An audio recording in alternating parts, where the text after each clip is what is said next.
connaissait rien des syndicats. Mon travail consistait à obtenir une majorité des travailleurs pour avoir un certificat de reconnaissance. Et du moment qu'on avait un certificat de reconnaissance, l'employeur est obligé de négocier une convention collective avec nous. Évidemment, plusieurs de ces entreprises souhaitent négocier toujours individuellement avec le travailleur que négocier collectivement. Elles savent bien que le rapport de force n'est pas du tout le même. Alors, donc, ces entreprises essaient de contourner la loi, d'y trouver des brèches, et c'est ce que s'applique à faire Noranda avec succès dans ce conflit comme dans d'autres conflits précédemment. Il fallait faire ça à cachette, parce que si on se faisait voir ou n'importe quoi, il y avait des risques de se faire congédier. On ne pouvait même pas louer un local. C'était impossible d'avoir même le sol de l'église ou le théâtre pour avoir des réunions. J'ai eu une chambre d'hôtel que j'ai convertie en bureau. Et c'est le maximum. Et je savais que mon téléphone était enregistré. Puis il y avait des bordères pour se rendre à la mine.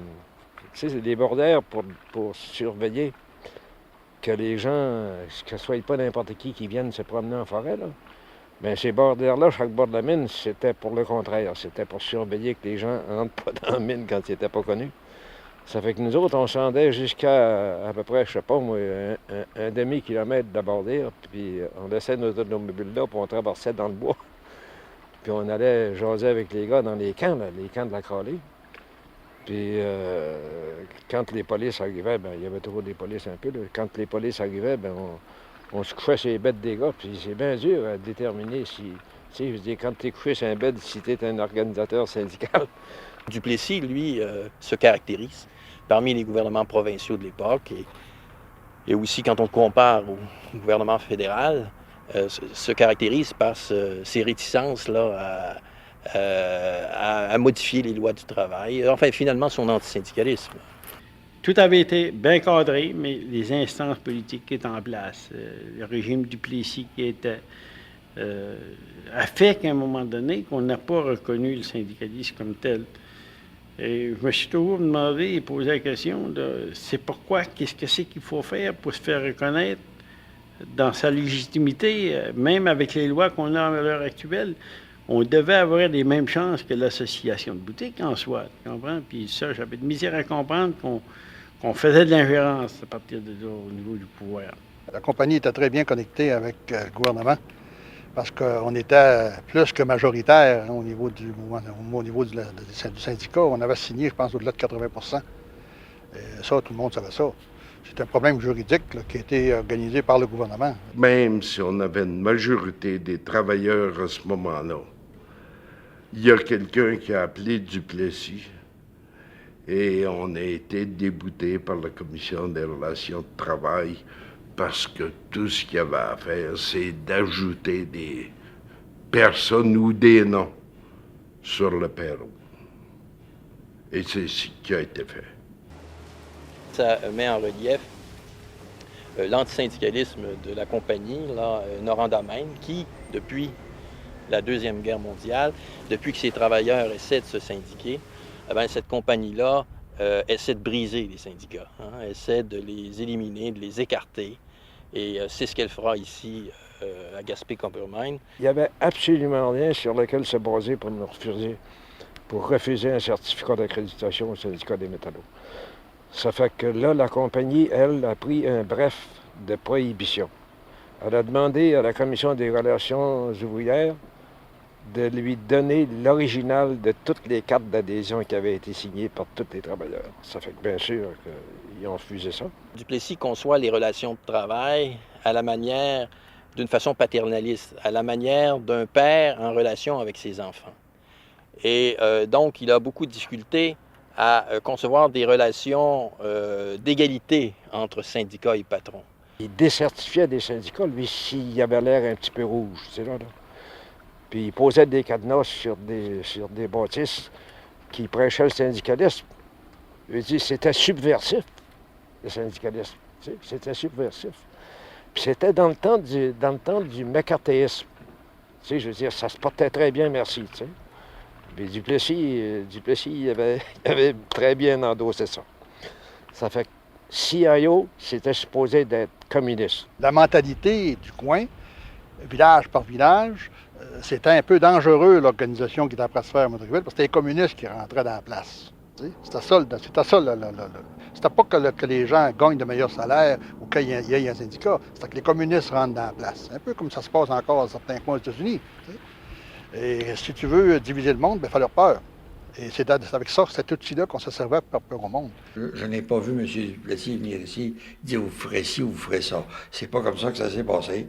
C'est qu'à travers de tout ça, et dû au fait qu'était arrivée la grève d'asbestos, et au fait qu'il y avait un mouvement syndical qui était à travers la province, et non seulement ici à Murdochville, mais qui était, et dû à tous ces faits-là, un après l'autre, bien ça a mijoté. Et je crois qu'on a été presque ciblé pour être l'endroit où il fallait que ça casse. Dans cette conception, évidemment, la grève, le fait que les travailleurs fassent grève, pour lui, c'est un abus des travailleurs. Il perçoit souvent les conflits de travail comme étant le résultat de pression indue exercée par les leaders syndicaux sur les employés pour qu'ils fassent grève. Alors, il fait porter aux leaders syndicaux la responsabilité des conflits de travail.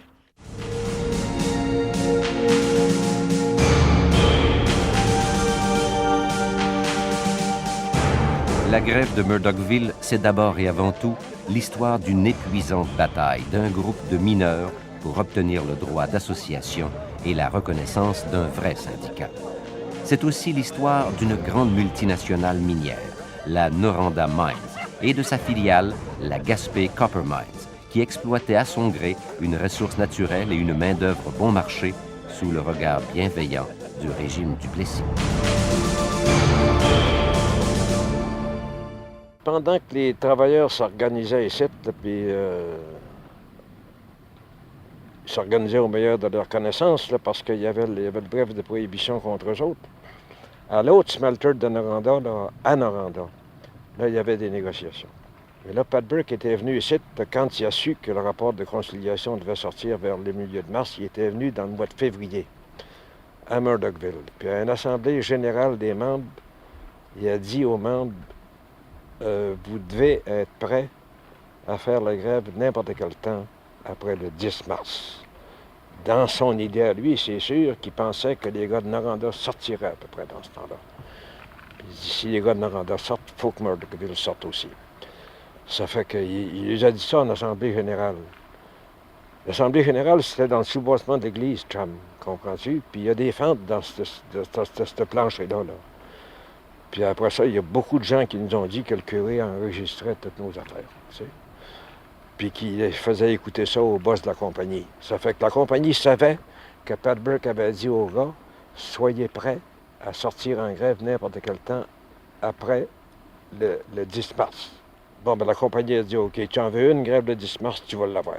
Puis ils ont décidé de frapper le grand coup, puis ils ont congédié le président du syndicat à Murdochville, c'est Théo Gagné. C'était un gars de la côte, puis c'était un gars qui était très populaire parmi les travailleurs.